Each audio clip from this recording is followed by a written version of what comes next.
అమరావతి మొదటి విడతలో భూములు ఇచ్చినటువంటి రైతుల తాలూకా వారిని, అట్లాగే ఇప్పుడు మరొక 7 గ్రామాలలో తీసుకోవాలని అనుకుంటా ఉన్నటువంటి 16,000 ఎకరాలకు సంబంధించినటువంటి రైతులలోంచి ఆహ్వానించడం జరిగింది. ఈ సందర్భంగా ముఖ్యంగా ఏంటంటే నేను కొద్ది విషయాలు మాత్రం మనం చేద్దాం అనుకుంటున్నా. ఇంకా అనుభవజ్ఞులైనటువంటి మన తులసిరెడ్డి గారు, రామచంద్ర గారు, బాబురావు గారు ఇప్పుడు కాదు, మాకు మొట్టమొదట ఈ జరీబు భూములు తీసుకోవద్దు, మెట్ట పొలాల్లో తీసుకోండి అని చెప్పి ఉద్యమం చేసినప్పటి నుంచి మాతో పాటు కలిసి ప్రయాణం చేసినటువంటి వారు బాబురావు గారు. వాళ్ళందరూ కూడా చాలా విషయాలు చెప్తారు. నేను క్లుప్తంగా 2-3 విషయాలు మీకు మనవి చేద్దాం అనుకుంటున్నాను. అసలు చంద్రబాబు నాయుడు గారు చాలా పర్యాలు అంటూ ఉంటారు, అంతర్జాతీయ స్థాయి ప్రపంచ ప్రఖ్యాత నగరంగా అభివృద్ధి చేయాలి అని. మన కోరికలు ఎన్నో ఉంటాయి, అది ఆచరణలో అవి మాటల్లో చెప్పుకున్నంత తేలిగ్గా అవో. అసలు మొట్టమొదట్లో సింగపూర్ సంస్థ వాళ్ళు మాస్టర్ ప్లాన్ తయారు చేసిన దాంట్లోనే చిన్న లోపం ఉంది. వారు 2050 నాటికి అమరావతి జనాభా 35 లక్షలు ఉంటుంది, 15 లక్షల ఉద్యోగాలు కల్పించబడతాయి. ఒక్క అమరావతి రాజధాని నగరంలోనే జీడిపి 3 లక్షల కోట్లు ఉంటుంది అనేటటువంటి అంచనాలు రూపొందించారు. ఇది సాధ్యమా అనే విషయం రాష్ట్ర ప్రభుత్వం ఒక్కసారి కూడా పరిశీలించాల. భారతదేశంలో మొట్టమొదట రూపొందించబడినటువంటి చండీగఢ్, బాగా అభివృద్ధి చెందినటువంటి పంజాబ్, హర్యానా, అట్లాగే చండీగఢ్ కేంద్ర పాలిత ప్రాంతానికి 3 రాష్ట్రాలకి రాజధాని చండీగఢ్ 2050లో 40,000 జనాభా ఉంటే 75 సంవత్సరాల తర్వాత ఇప్పటికీ కూడా 12.5 లక్షలు మాత్రమే ఉంది. అటువంటిది మనకి 35 లక్షల జనాభా అసలు ఎట్లా అవుతారు? ఆ విధంగా సరైనటువంటి ఆలోచన జరగల అయిపోయింది. చెప్పాము. ఇప్పుడు బ్లూ గ్రీన్ కాన్సెప్ట్ ప్రకారంగా 30% మేము దాన్ని దృష్టిలో పెట్టుకుని చేస్తామన్నారు. సంతోషమే. అది ఎందుకని నేషనల్ గ్రీన్ ట్రిబ్యునల్కి సోదరుడు అనుమోల్ గాంధీ గారును మన ఈయన బొలిశెట్టి సత్య గారు వాళ్ళు ఈ పచ్చని పంట పొలాలు తీసుకుంటున్నారు అనే విషయం గురించి, అట్లాగే ఇక్కడ ఫ్లడ్ ప్లైన్స్ వీటిని ధ్వంసం అవుతాయి అనే విధంగా వాళ్ళు కోర్టుకు వెళ్ళినప్పుడు నేషనల్ గ్రీన్ ట్రిబ్యునల్ వారి అభ్యంతరాలను పరిశీలించి అక్కడ రాజధాని నిర్మాణానికి అంగీకారం తెలుపుతూ ఈ కండిషన్స్ పెట్టారు. ఆ కండిషన్స్ వలన ప్రభుత్వం ఆ విధంగా ముందుకు వెళ్ళాలని అనుకుంటా ఉంది. సంతోషమే. మేము బాధపడేది ఏంటంటే అసలు అత్యంత సారవంతమైనటువంటి ఆ జరీబు భూములు ఏవైతే ఉన్నాయో వాటిల్లో అరటి తోటలు, సపోటా తోటలు, నిమ్మ తోటలు, దానిమ్మ తోటలు, కూరగాయలు, అబ్బా ఎన్ని రకాల పంటలతో, దాదాపు 40-50 రకాల పంటలతో పచ్చగా నిరంతరం ఉన్నటువంటి ఆ భూముల్ని ఇవాళ కరతమ్మ చెట్లతో, ఇంగ్లీష్ తమ్మ చెట్లతో నిండి ఉన్నటువంటి పరిస్థితికి వచ్చేది కాదు. ఇవాళ బ్లూ గ్రీన్ అంటారు, అసలు ఉండవాటిని నాశనం చేశారు, అయిపోయింది అనుకోండి. ఇవాళ ఏం జరుగుతుంది? భూములు ఇచ్చారు. తిరుపతిరావు గారు చెప్పినట్టుగా చాలా నమ్మకంతో కేవలం 3 మాసాలలో 30,000 ఎకరాల పైన ఇచ్చారు. నిజంగానే చంద్రబాబు నాయుడు గారు అన్నట్లు ప్రపంచంలో అది రికార్డ్. ఎస్, ఒక్క వ్యక్తి మాట మీద నమ్మకం ఉంచి ఆ రైతులు త్యాగం చేశారు. భవిష్యత్తు మీద ఆశ, వాళ్ళ బిడ్డల యొక్క భవిష్యత్తు బాగుంటుంది, ఉజ్వలంగా ఉంటుంది అనేటటువంటి ఆశ. అంత నమ్మకంతో భూములు ఇచ్చిన రైతుల యొక్క ప్రయోజనాలు మనం కంటికి రెప్పలాగా కాపాడవలసిన బాధ్యత ఉంది కదా. కానీ మీరు ఆశ్చర్యపోతారు, మొట్టమొదట 9.14 అగ్రిమెంటు ఎవరన్నా చదివిన గుర్తుందో లేదో రఘునాథరావు గారు, దాంట్లో ఒక క్లాజ్ ఏమైనా ఉందో తెలుసా?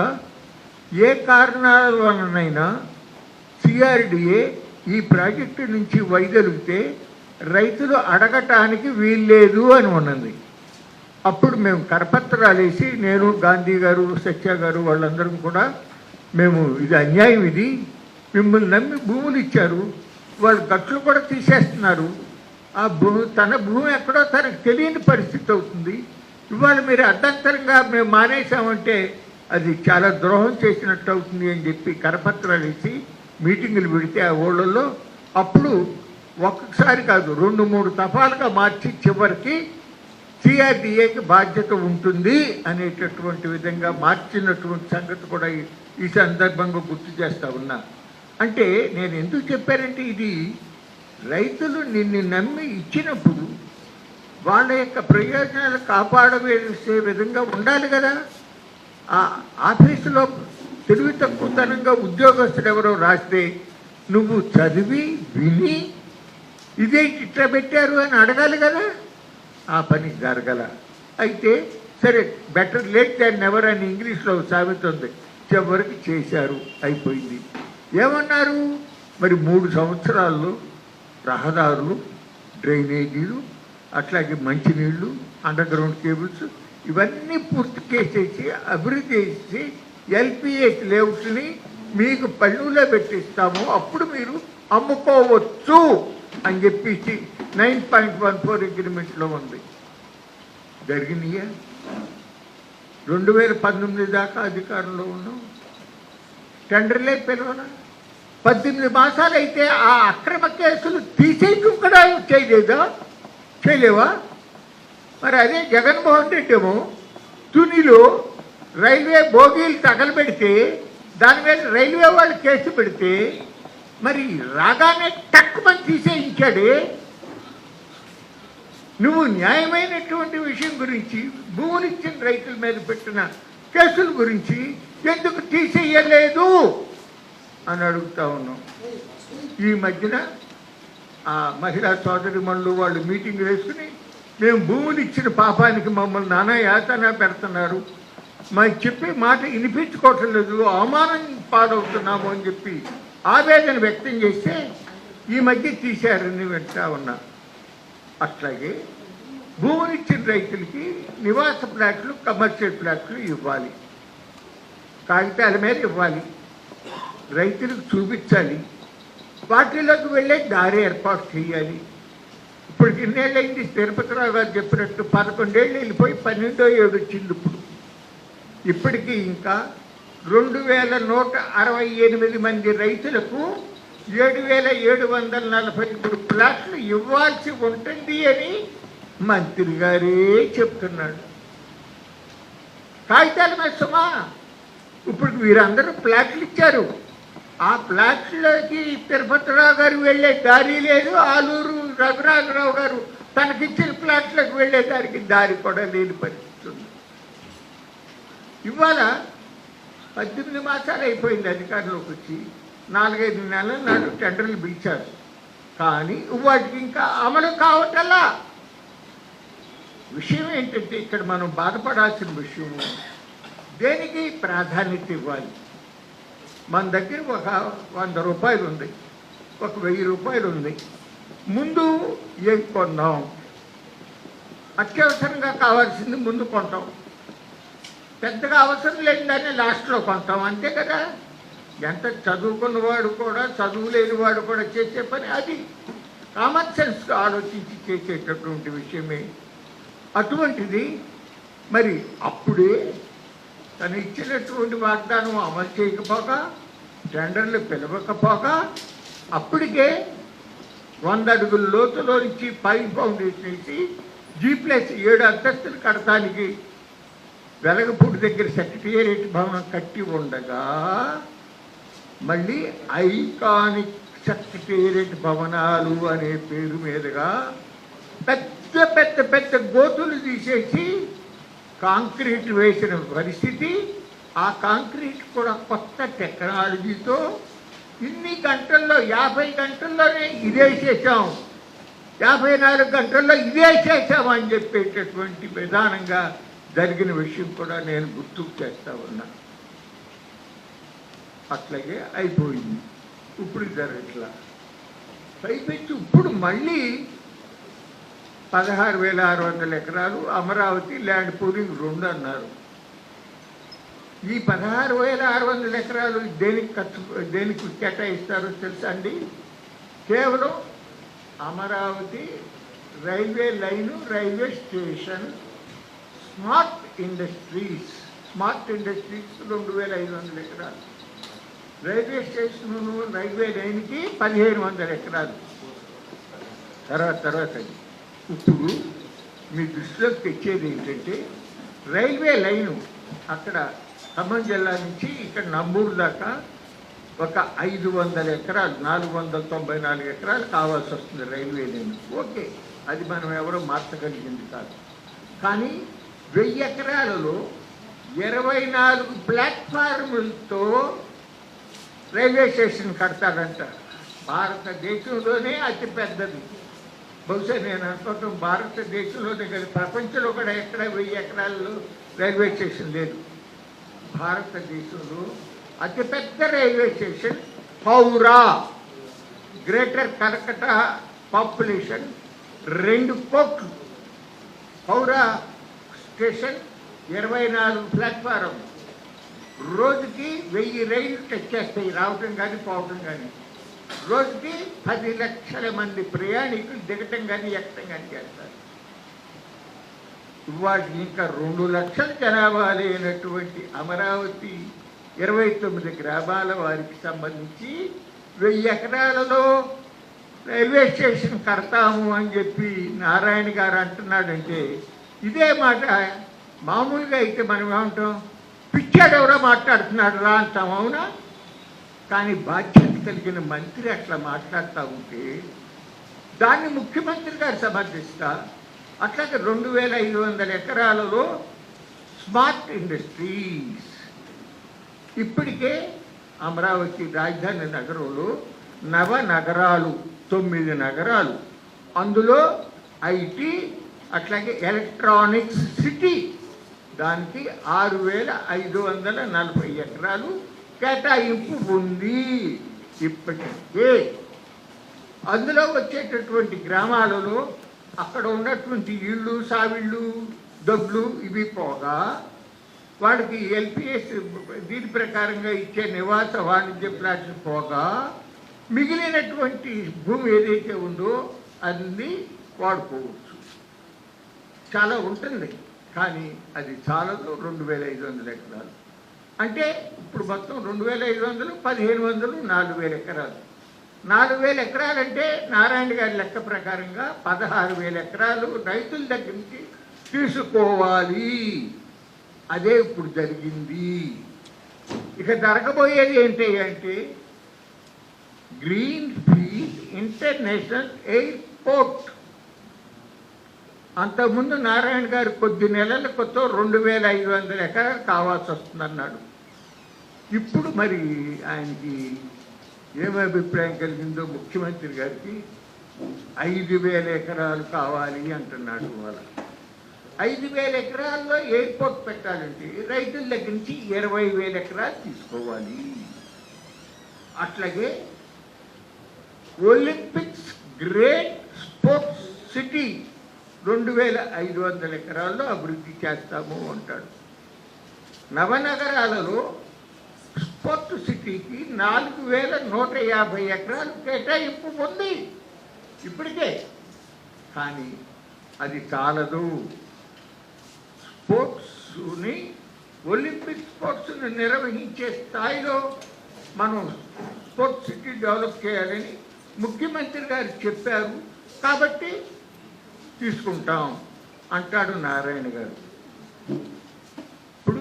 నాకు కూడా ముఖేష్ అంబానీ గారు 40 అంతస్తుల యాంటీలా బిల్డింగ్లో ఉంటున్నాడే, నేనెందుకు ఉండకూడదు అని అనుకోవటం తేలికే, కలలు కనటం తేలికే. కానీ అసలు మనకి ఎంతవరకు స్తోమత ఉంది, అంత ఖర్చు పెట్టగలమా అని ఆలోచన చెయ్యాలి కదా. రెండోది, ఇందాక తిరుపతిరావు గారు చెప్పినట్టు అమరావతిలో ఖర్చు పెట్టే ప్రతి రూపాయి కూడా రాష్ట్ర ప్రజానీకం అందరికీ సంబంధించింది కదా. ఇవాళ నేను ప్రజలను పన్నుల రూపంలో చెల్లించే డబ్బు నేను ₹1 కూడా పెట్టను. అమరావతి సెల్ఫ్ సస్టైనింగ్ సిటీ, అప్పు తీసుకుంటున్నాం, కడతాము, రేపు అమ్ముతాము, భారం తొలగించుకుంటాము అని చెబుతా ఉన్నటువంటి పరిస్థితి ఈ రోజున జరుగుతూ ఉంది. అయితే ప్రభుత్వం అనేది ఒక ధర్మకర్త. ఇవాళ రాష్ట్రంలో ఉన్నటువంటి అన్ని ప్రాంతాలు, అటు రాయలసీమ, ఇటు వెనకబడిన ఉత్తరాంధ్ర, అన్ని ప్రాంతాలు అభివృద్ధి చేయవలసిన బాధ్యత నీ మీద ఉంది కదా. మరి అమరావతి ఒక్క రాజధాని నగరంలోనే దాదాపు సీఎం గారి లెక్క ప్రకారంగానే 53,000 కోట్లు, ఇదివరకు చెప్పిన లెక్క. అక్కడ చాలా గొప్ప నిర్మాణ దక్షుడు ఉన్నాడు ఒక ఆయన, కన్నబాబు గారు, సిఆర్డిఏ కమిషనర్ గారు.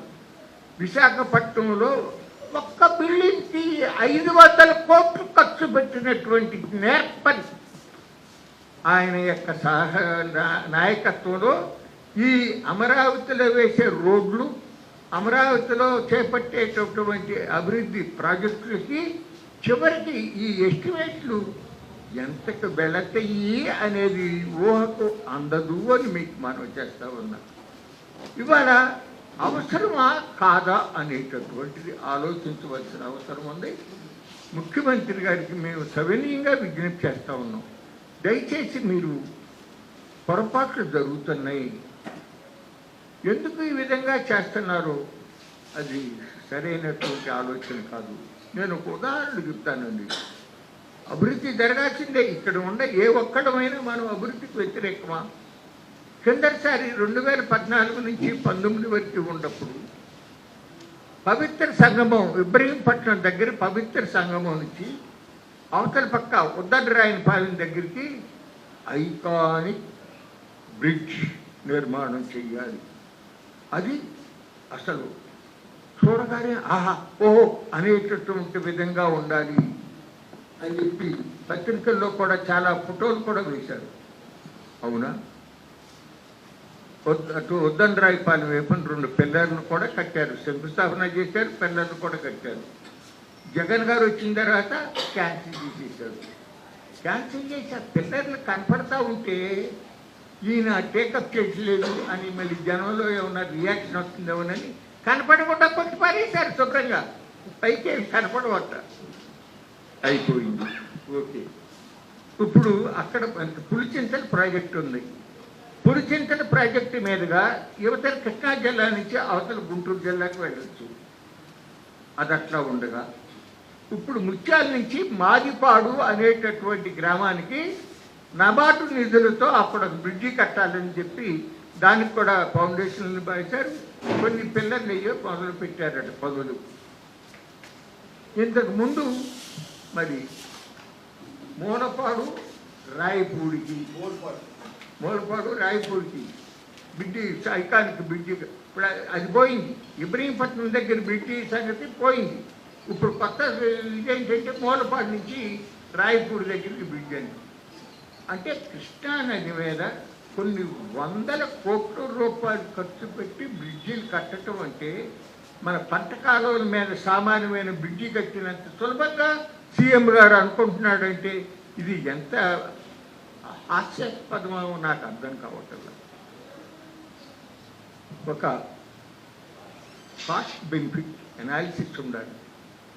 ఈ డబ్బు ఖర్చు పెడుతున్నాము, ప్రజల డబ్బు అంటే దానికి సరైన ఖర్చు అవసరాన్ని బట్టి పెట్టాలి. ఇప్పుడు ఉదాహరణకి సీఎం గారు కిందటిసారి గవర్నమెంట్లో ఉన్నప్పుడు వైకుంఠపురం దగ్గర బ్యారేజీ కట్టాలి అని నిర్ణయం జరిగింది. టెండర్లు పిలిచారు, 2,000 కోట్ల రూపాయలు ఆ రోజున ఎస్టిమేటు. అర్థమైందా? అది అవసరం. ఎందుకని మునేరు, వైరా, పాలేరు, మూసి తెలంగాణ నుంచి అక్కడ బాగా వర్షాలు పడినప్పుడు వచ్చే నీరు అట్లా వచ్చి కృష్ణానది బేరే బెదవాడ వచ్చి సముద్రంలోకి వెళ్ళిపోతూ ఉంది. కాబట్టి వైకుంఠపురం దగ్గర ఒక బ్యారేజీ కట్టి ఆ నీటిని అవతలికి ఎత్తి నాగార్జున సాగర్ కుడికాలువలోకి వేసుకుంటే అక్కడి నుంచి బొల్లాపల్లి రిజర్వాయర్లోకి అక్కడికి తీసుకెళ్ళొచ్చు. నాగార్జున సాగర్ కుడికాలువ కింద ఉన్నటువంటి రైతులకి కొన్ని ప్రాంతాల్లో సరిగ్గా నీళ్లు అందట్లా వాళ్ళకి ఇవ్వవచ్చు. అట్లాగే వెనకటి రోజుల్లో పొగాకు మీద ప్రేమతో మాకు కాలువలు అవసరం లేదు అని చెప్పి ఆగిపోయిన డిఫర్డ్ ఏరియా అయితే ఏదైతే ఉందో అటువంటి ఏరియాకి ఇవ్వచ్చు. మా కొల్లా వెంకయ్య గారు అబ్బాయి రాజమోహన్ గారు కోరేటటువంటి గుంటూరు ఛానల్ పొడిగించేదానికి కావాల్సిన నీళ్లు కానీ ఇట్లా ఎంతో ఉపయోగం ఉంటుంది అనుకుని మంచి పని మొదలుపెట్టాడు. టెండర్లు పిలిచారు, అది అయిపోయింది, అట్లెక్కింది. గోదావరి బనకచెర్ల అన్నారు. దానిపైన అందరం మా లక్ష్మీనారాయణ గారు, తులసిరెడ్డి గారు, వడ్డే సోమనాథరావు, అక్కినేని భవానీ ప్రసాద్, ఏబి వెంకటేశ్వరరావు గారు, అట్లా ఇరిగేషన్ కాసరాబాద్ అయిన వెంకటేశ్వరరావు, మేము అందరం కూడా మీటింగులు పెట్టి అయ్యా ఇది కరెక్ట్ కాదండి, దీనివల్ల చాలా నష్టం ఉంది, 81,000 కోట్లు ఖర్చు అట్లా పెట్టండి. కానీ తెలంగాణ ఇతర రాష్ట్రాలు కూడా మనం తీసుకునే ఆ నీళ్ళల్లో మళ్ళీ వాళ్ళు కూడా వాటా అడుగుతారు, మనకి మంచిది కాదు, అక్కడ కాదు, ప్రత్యామ్నాయం వేరే ఉందని చెప్పి చెప్పడం జరిగింది. అది పోయింది. ఇప్పుడు గోదావరి అక్కడ నల్లమల్ల సాగర్ అనేటటువంటిది టేకప్ చేస్తూ ఉంటారు. మేము ముఖ్యమంత్రి గారికి విజ్ఞప్తి చేసేది ఏంటంటే ముందు అసలు ఆ రాయలసీమలో అన్నగారు ఎన్టీ రామారావు గారు ప్రారంభించిన తెలుగు గంగ, గాలేరు నగరి, హందిరి నీవ ఆ ప్రాజెక్టులు పూర్తి చేసి కాలువల పనులు కూడా పూర్తి చేస్తే రైతులకి చాలల్లోకి నీళ్ళు వెళ్తాయి. వాతావరణ మార్పుల వలన కరువులు కూడా చాలా తరచుగా వస్తున్నాయి. వెనక 2-3 ఏళ్ళకో 4 ఏళ్ళకో వచ్చాయి. ఇవాళ ప్రతి సంవత్సరం కరువు అయిపోతా ఉంటాయి.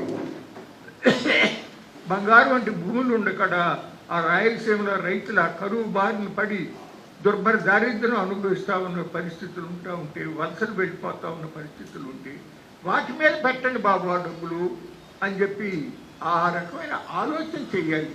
అట్లాగే ఇవాళ ఔటర్ రింగ్ రోడ్ అంటారు.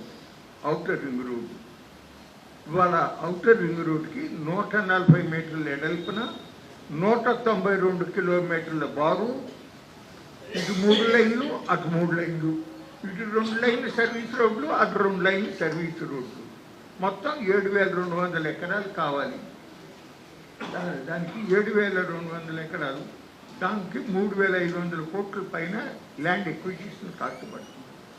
వాటికి వాళ్ళ అవసరమా? అసలు మన జనాభా ఎంత? ఔటర్ రింగ్ రోడ్ ఇవ్వాలే, భూమి తీసుకోవాల్సిన పని ఏంటి? మాస్టర్ ప్లాన్ డిక్లేర్ చేయండి. ఫలానా గ్రామాలలో ఫలానా సర్వే నెంబర్లలో ఫలానా ఇంత వివరం, ఇంత భూమి మ్యాప్ను ఎక్స్టెంట్ అంతా కూడా మాస్టర్ ప్లాన్ ప్రకటించేసేస్తే ప్రభుత్వం వాళ్ళు తీసుకోవాల్సిన అవసరం ఉంది. ఎప్పుడు తీసుకుందాం అనుకుంటే, ఎప్పుడు కడదాం నిర్మాణం చేద్దాం అనుకుంటే అప్పుడే తీసుకుంటానికి మీకు హక్కు ఉంటుంది. హైదరాబాద్ దగ్గరలో అంటే కొండలు గుట్టలు. మన ఈ ప్రాంతంలో ఎక్కడా కూడా 1 ఎకరం నేల ఖాళీగా ఉండదు. అటువంటిది ఇక్కడ ఈ రైతులు పంట పొలాలు తీసుకోవటం సరికాదు అనే విషయం కూడా ఇప్పుడు ముఖ్యమంత్రిగా ఆలోచించాలి.